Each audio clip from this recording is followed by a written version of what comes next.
What is up, y'all? This be your boy Scotty, and this is my review on the Real Housewives of Atlanta. Now, I will say that this episode wasn't so bad. It wasn't so boring. The only parts that were really boring was the parts with Kim, and by this point, I heard that she got her own spinoff coming out, but most people think it's going to be for a full season, and it's not. It's going to be a 1-hour wedding special, just document her wedding. She will be back on the Real Housewives of Atlanta after this season is over with, but she only got a wedding special and that's it. But I don't care to watch it because all of her segments are boring as fuck, and I don't see why they would give her anything else besides this, but oh well. I got my notes already, and I just want to get this video up and running and get it out the way. It's about the rain and shit, whatever, but it is what it is. It starts off with Kandi and Phaedra discussing the events that happened at Kandi's party last week. And Phaedra brings this lopsided ass cake. I know it's only the thought that counts, but baby, that fucking cake had to go. But either way it go, it was a nice gesture of hers. Let's see. They talked about what happened with Kandi's mother and how they felt, how Kandi was feeling about it. Like, had she talked to her mother and this and that, and quite frankly, her mother hasn't talked to her. She hasn't been returning any of her phone calls. And, you know, Phaedra felt bad about it, which is why she brought her the cake. And then the subject of Nene leaving when the stripper came up. And I understand where Kandi coming from about her leaving without saying goodbye. But all that other shit about, you know, that Phaedra brought up about, you know, Nene used to be a stripper, all that other shit shouldn't have been brought up. And this is what make Nene think that she's just hot shit, because every 5 minutes I keep hearing her name and she's not even in the scene. So y'all really need to stop talking about her, because she already got a gigantic head already. Y'all finna give her an even bigger head. So y'all really need to stop. I don't even care about Cynthia in this damn fashion show with her non-personality having ass fucking up while she was up there. I don't even care to talk about that. I'ma skip that and go on to Manlow's first appearance. Now, I've been sitting up here waiting on Manlow to appear for the longest, because I've been reading so much about her. And when she first come up, I thought she was a man. Like, Phaedra was trying to introduce her to the crowd, and she was like, "Well, introduce me, honey. Introduce me. Charles, leave the food alone, baby. Leave the food alone. Introduce me.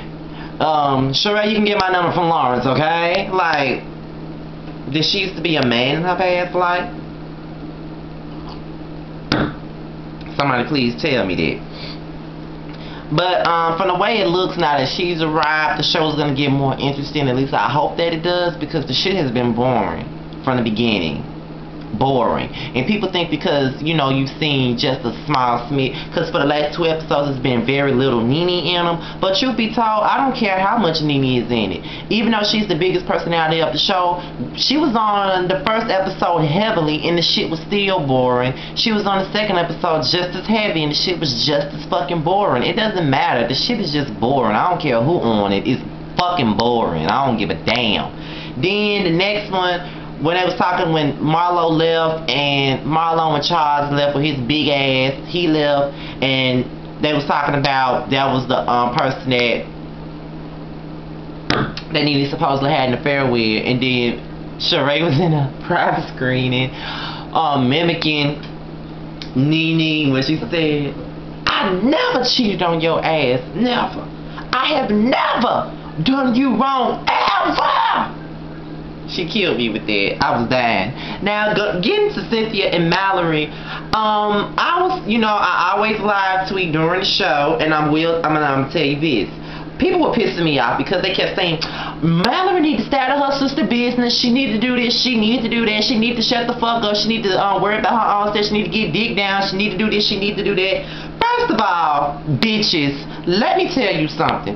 If it wasn't for Cynthia weak ass calling Mallory phone complaining about her fucking marriage, maybe then Mallory wouldn't have no reason to be worried. Maybe Mallory wouldn't have no reason to dislike Peter, and maybe Mallory wouldn't have no reason to have an opinion about her marriage. If you married to somebody and you want people to say about your marriage, keep your marriage business within your marriage. Don't tell your sister and your family or whoever else shit if you don't want their opinion on your fucking marriage. And that's just the bottom line. If Cynthia would just shut the fuck up, maybe she won't have so much of an interference in her marriage. And that's just the bottom line. Do Mallory need to cool it down? She do. But at the same point, you can't help it when you got your sister calling your phone always complaining about what the fuck her husband doing. Cause like I said in my last video, I got a sister and she fucking 21, I'm 22, and if she would ever get married in the future and she was calling me talking about what her nigga doing to her, don't you think I'm gonna have an opinion too? I don't give a fuck if it's not my business. I'm gonna make it my business because it's my sister. So I understand where Mallory coming from. Fuck all the other shit y'all talking about. Cynthia need to keep her mouth closed. And if she would keep her mouth closed, she won't have to worry about nobody being in the business, and that's just the bottom line. Fuck all that.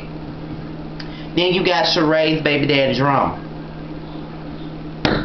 And I must say that Bob is a deadbeat, gorilla monkey looking motherfucker. And you know I cannot stand no motherfucking deadbeat fathers. What the hell was he talking? Like, what kind of points was he making? Like, it's like he telling her that he ain't paying no fucking child support. Bitch, you laid down and fucked Sheree and got those kids, and so you really do need to do your fucking part in taking care of them. Yeah, true enough, you know, Sheree look like a broke bum bitch begging for child support on national TV, but it's just the principle. He does need to do for his kids, and it's not right for him not to do for his fucking kids. And that's what I'm saying. I can't stand a deadbeat father. What type of shit is that?